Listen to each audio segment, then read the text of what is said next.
A group of high school students in Rhode Island is suing the state for failing to give them an education in civics. The students say they're taught about world history, wars, ancient civilizations, but without civics, they're not prepared to exercise their constitutional rights, like voting.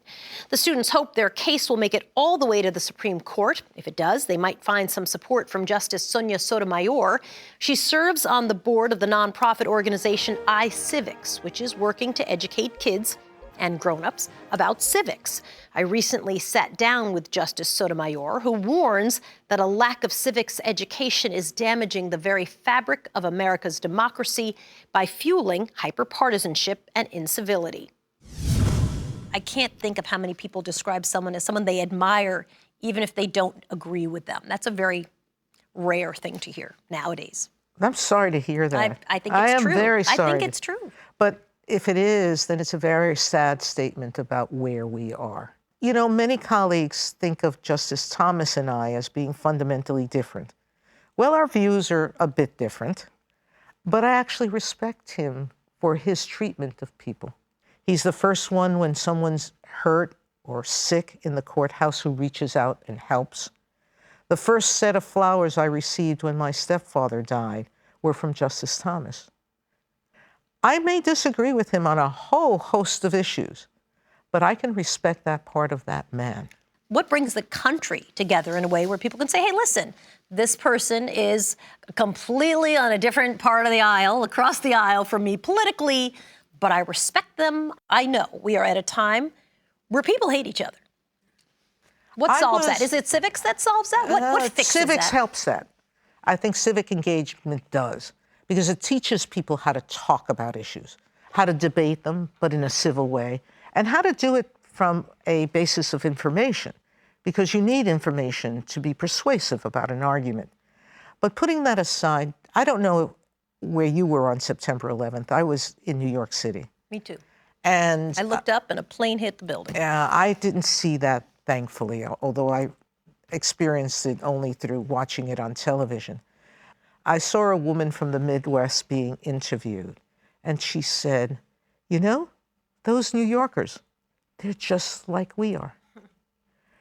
And that moment has always stayed with me, because I don't know what her image of New Yorkers was like before September 11th, but I suspect I know. It was not positive. But I think we all forget our commonalities. We spend so much time concentrating on our differences that we forget to look at all of the things that are the same for all of us.